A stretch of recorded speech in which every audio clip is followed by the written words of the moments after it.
அப்பாடா, இன்னைக்கு நமக்கு ஜாலி டே, சண்டே. இன்னைக்கு நல்லா என்ஜாய் பண்ணணும், விளையாடணும்.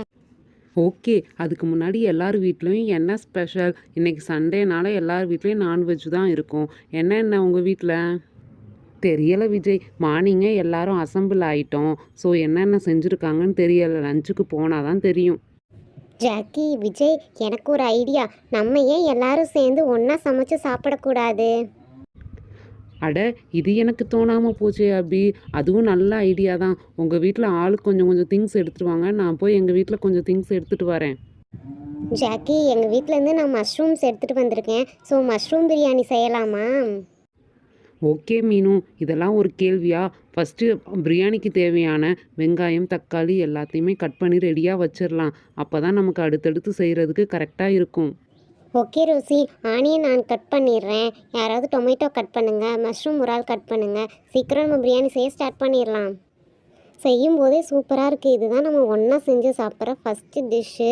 நம்ம கரெக்டாக செய்யணும். அம்மா எனக்கு சொல்லி கொடுத்துருக்குற இன்ஸ்ட்ரக்ஷன்லாம் நான் ஒன்று ஒன்றா சொல்கிறேன்.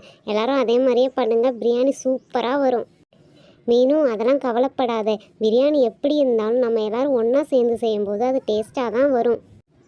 ஓகே, பேசிக்கிட்டே இருக்காமல் ஃபஸ்ட்டு அடுப்பை பற்ற வைக்கிறேன். அதுக்கப்புறம் பாத்திரத்தை வச்சு நிறைய எண்ணெய் ஊற்றணும். அப்போ தான் பிரியாணி டேஸ்ட்டாக வரும். ரோசி, எண்ணெய் காஞ்சிருச்சு. நெக்ஸ்ட்டு என்ன பண்ணணும்? நெக்ஸ்ட்டு பிரியாணிக்கு தேவையான ஸ்பைசஸ்லாம் போட்டுட்டு ஆனியன் ஆட் பண்ணி நல்லா வதக்கணும்.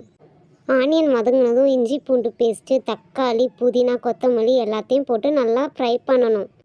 ஜாக்கி, அதுக்குள்ளே எனக்கு மஷ்ரூம் மட்டும் கட் பண்ணி கொடுத்துரு ஜாக்கி. ஆல்ரெடி எல்லாம் கட் பண்ணிட்டேன் மீனு, நீ எடுத்து போடு. ஓகே, எல்லாமே நல்லா குக் ஆகிருக்கு. ஃபைனலாக பிரியாணி தூள், உப்பு, அரிசி எல்லாம் போட்டு நம்ம மூடி வச்சு தம் போட்டுடலாம். தம் போடுறதுக்கு முன்னாடி எல்லாத்தையும் நல்லா மிக்ஸ் பண்ணி விட்டுக்கணும். அப்போ தான் எல்லாமே ஈவனாக வேகும். மீனு, பார்க்கும்போதே எச்சி ஊறுது. எப்போ தான் பிரியாணி ரெடி ஆகும்? வெயிட் பண்ண ஜாக்கி, ஆல்மோஸ்ட் எல்லாம் முடிஞ்சிச்சு. தம் போட்டு ஒரு 20 மினிட்ஸில் எடுத்தோம்னா biryani ready. Okay Jackie, almost நல்லா பிரியாணி ஸ்மெல் வர ஆரம்பிச்சிருச்சு. வெந்துருச்சுன்னு நினைக்கிறேன். இங்கே பார்த்தீங்களா, பிரியாணி எப்படி கடையில் விற்கிற மாதிரி சூப்பராக வந்திருக்குன்னு பார்க்கும்போதே சாப்பிடணும் போல் இருக்குது. ஹே, சூப்பர் மீனு.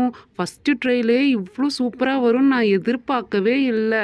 சொதப்பிரும்னு நினச்சேன். சூப்பராக வந்திருக்கு. சீக்கிரம் பிளேட்டில் போட்டு கொடு, இப்போவே சாப்பிடணும் போல் இருக்குது. அப்பா, ஆவி பறக்க பிரியாணி ரெடியாக இருக்குது. வயிறு நல்லா காலியாக இருக்குது. இன்றைக்கி ஒரு புடி பிடிச்சிட வேண்டியதான்.